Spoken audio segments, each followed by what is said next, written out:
permit me now to add something that was taught to us by the Ramban Nachmanides, 1100s, one of our great philosophers, theologians, and thinkers.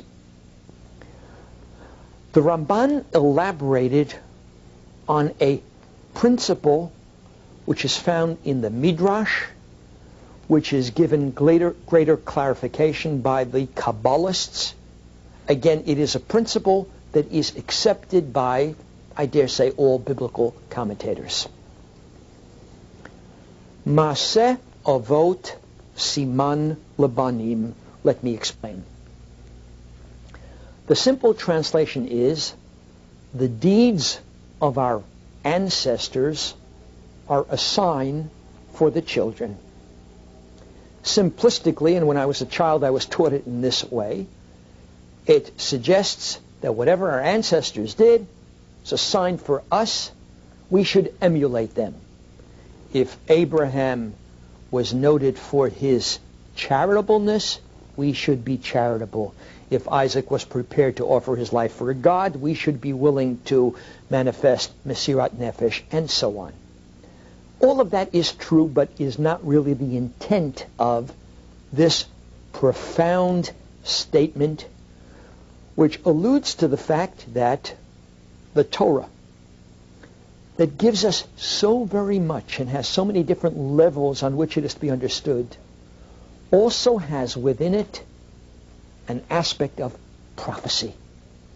There are predictions in the Torah which can be understood and can be unveiled if we know how to go about looking for them. And this master principle gives us a clue to one approach about prophecy, to one way in which God long ago told us He is going to let us know something, a little bit about the Seder of human history. You already know just a touch in terms of years for human existence, but you don't know what's going to happen in those years. Let me tell you now. The lives of the three forefathers of the Jewish people, Abraham, Isaac, and Jacob, Avraham, Yitzchak, Yaakov, represent in microcosm what will happen to the Jewish people in macrocosm. Let me diagram that and explain it a little bit more fully by drawing a line which I ask you to consider as a timeline. I'll put down here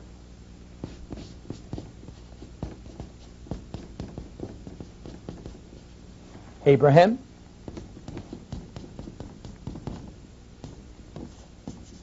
Isaac, and Jacob. Their combined lifetimes were several centuries. But what this principle that I'm going to share with you teaches us is that subsequently Jewish history would take over the events that appear in their lives and replicate them in much longer form. It's almost as if their lives were in quick motion, and then we're going to be doing it all over again in slow motion. If I can just make the first point to clarify what I'm saying to you, that would mean the first third of Jewish history is a replay of the life of Abraham. The second third is a replay of the life of Yitzchak, and the last third, which clearly is the age we're in because there is so little time left, is a replay of the life of Yaakov. What do I mean by a replay? We could do an entire course just on this, and you might want to take that course one day, but in the limited time we have, let me simply summarize for you parts 1 and 2, and then elaborate a little bit on part 3.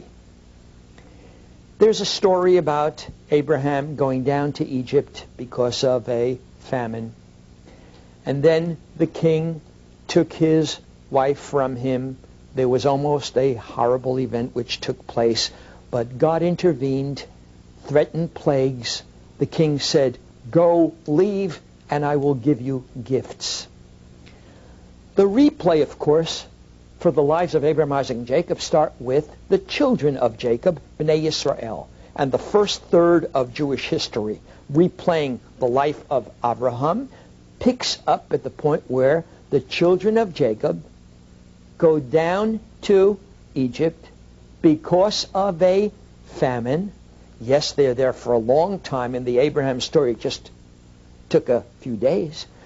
And then, after much suffering, Egyptians are smitten with plagues. The Jews are sent out, laden with gifts. Please go, here are presents, just get out of here. Exactly what had happened to Abraham.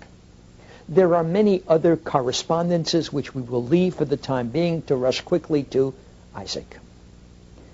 Yitzchak, was unique amongst the Avos. He had one major uniqueness.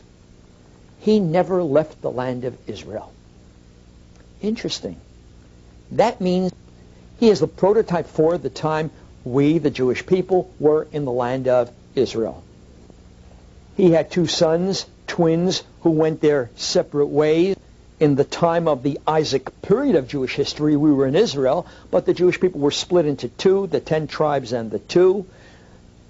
The 10 we never heard from again, the 2, the kingdom of Judah and Benjamin. That was the Isaac age, which subsequently was followed by the period that I want to emphasize now, because within it we will find ourselves. We will even include the contemporary era. Let's be more specific. Yaakov's name means what? Akev, heel. Yaakov was always on the run. Never secure in any one place, fled from one place to another. Yaakov is the prototype of Galut Jewry, the Jews of the exile. I would say in terms of years, beginning with the destruction of the Second Temple in the year 70 of the Common Era, we entered the age of Jacob, if you will. And Yaakov remained Yaakov for a long time. His troubles with Esav, his troubles with Lavan, his troubles from place to place causing him to run and to run again, we are well familiar with, until a major moment in his life, I dare say the most significant moment of his life, the most traumatic moment of his life. I know that for a fact because it caused his name to be changed. A change of name biblically means what? A change of identity. You're a totally new person. He was Yaakov until a scene which begins with the following words. Vayevoser Yaakov levado, and Yaakov remained alone. And then we're told, Vayeovek ish imo. The Torah doesn't define who this individual was, but a man grappled with him. It was an angel, according to the commentators. Yaakov was involved in a fight. It was a fight in which he suffered a tremendous blow, a blow to his thigh. So significant that it becomes the source of a mitzvah observed to this very day. We shall not eat the gid hanasheh, because his thigh was moved, and we want to remember that story. Incredible. And at the conclusion of that battle, which it would appear he lost because he was left limping, he turns to his assailant and says, "Give me now a blessing." And strangely enough, the assailant does do so and calls his name Yisrael. What an amazing story. How do we understand that? If it is difficult to comprehend textually in terms of the scene as it occurred, it assumes tremendous new meaning when understood with regard to this principle I'm developing and the manner in which Nachmanides, Ramban, explains it is actually mind-boggling for this generation. Says Ramban, this clearly is a prediction of a time in Jewish history when Yaakov remained alone, when the Jewish people will be forsaken. When we will be alone because nobody cares. Alone because everybody will write us off. We will be attacked, and Ramban points to a midrash which is quite direct. The assailant attacks us by our thigh is a delicate way of saying in our procreative area. It is a way of indicating that Jacob will lose countless of his descendants. There will be many, many, many of his children who will be lost, who will be destroyed. It doesn't, of course, say how many. In the aftermath of that terrible blow, so significant that we choose to commemorate it with an everlasting mitzvah, he will turn, Yaakov will turn, the Jewish people will turn and say, give us a blessing. The assailant is identified as Saro Shel Esav, the representative of Esav. Says Ramban, and hear these words.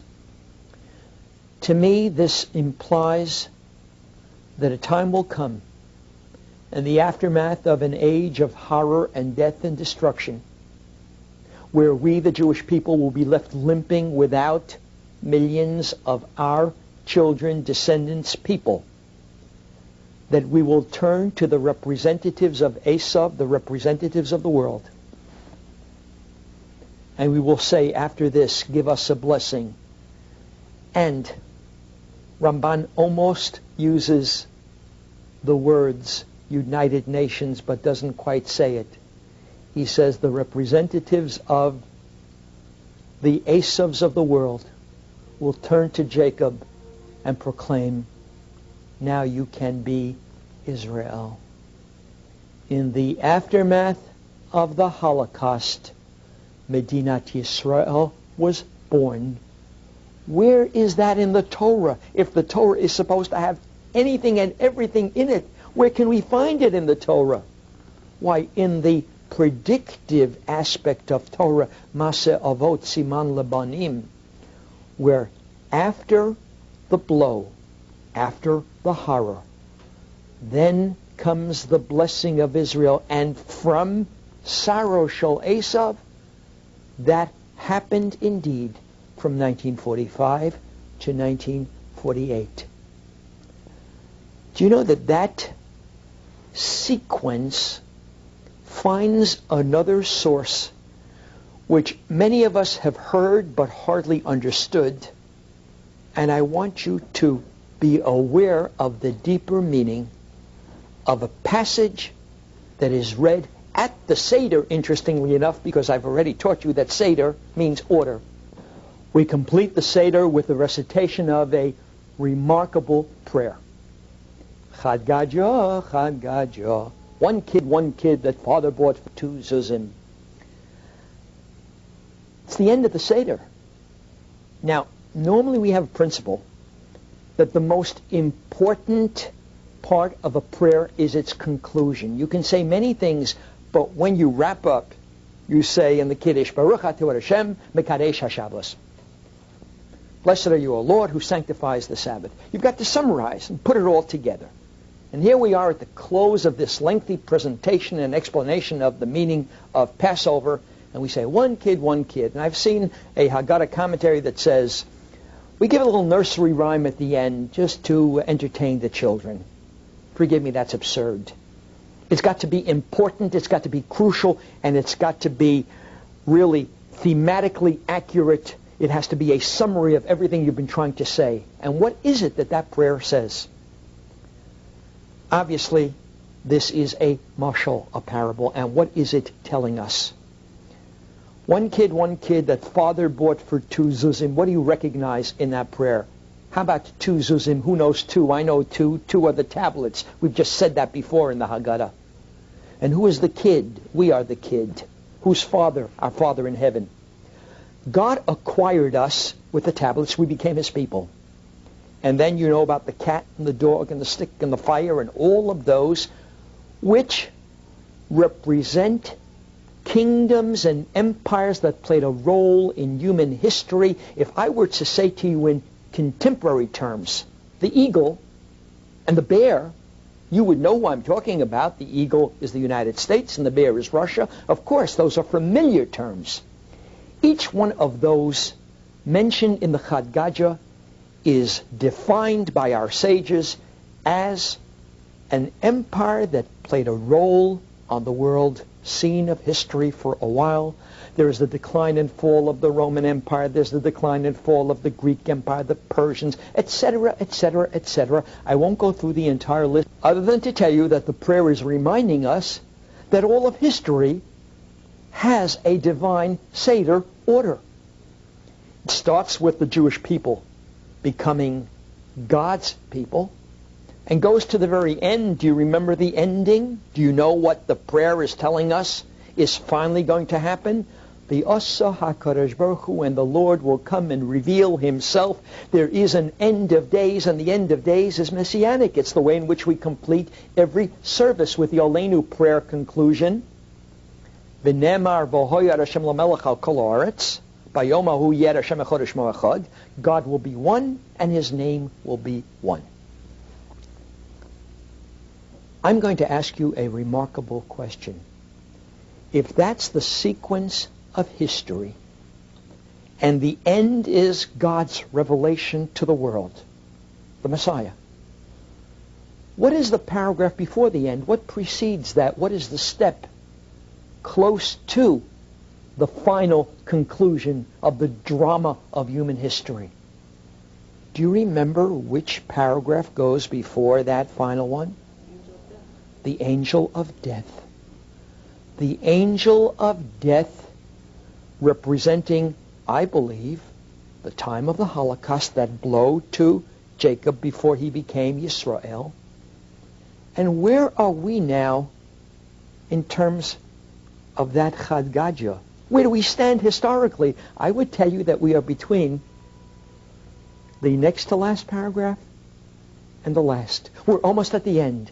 Yes, we've already witnessed and endured the Malach HaMaves, the angel of death, who took 6 million, and we are now almost on the verge of seeing the fulfillment of the Asa HaKadosh Baruch Hu.